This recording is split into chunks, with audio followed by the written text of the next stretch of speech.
There are very few places in Knox County where there is as much history as there is here. It goes back to the Civil War.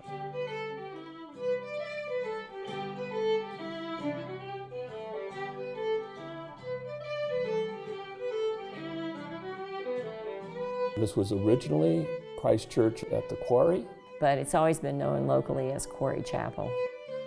Quarry Chapel was built in 1863 by men who were building buildings at Kenyon College at the time. And the parish functioned year-round.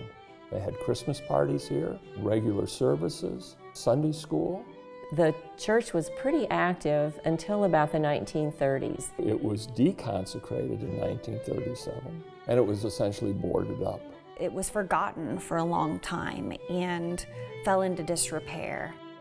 I graduated from Kenyon College in 1962. On Saturday night, we would drive out here. We had to break in. We'd bring flashlights and sit around and tell ghost stories. People carved their initials on the woodwork around the door frames and on some of the stone, and those initials are still there.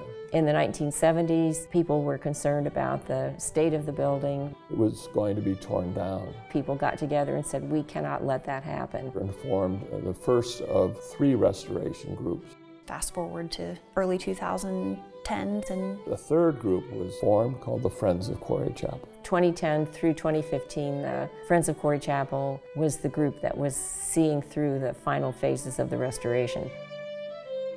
The original mission of the Friends was to restore the space, and it's kind of organically morphed into encouraging people to use the space. The chapel itself will hold about 80 people. We have memorial services, we have a Christmas program here, and we have a concert series.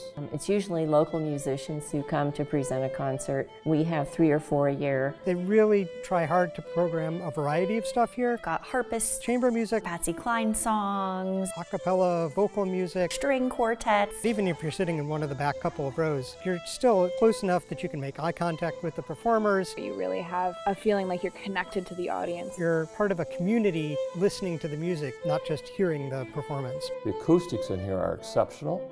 Many of the musicians record here or want to use it as a studio.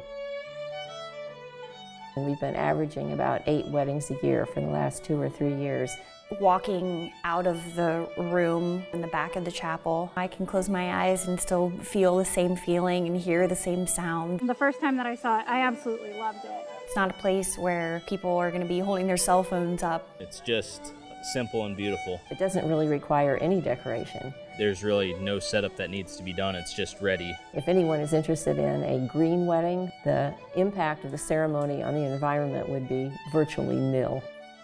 When the door is open, people stop and come in. Somebody pulls in the parking lot and says, I've driven past here 1,000 times and I've never been inside this building, and I'm so happy that it's open today. That is why the chapel was restored in the first place. And this is an important part, not only historically, but as an asset of the community. People value a space like this. It's important to focus on the old things, keeping them special and sacred.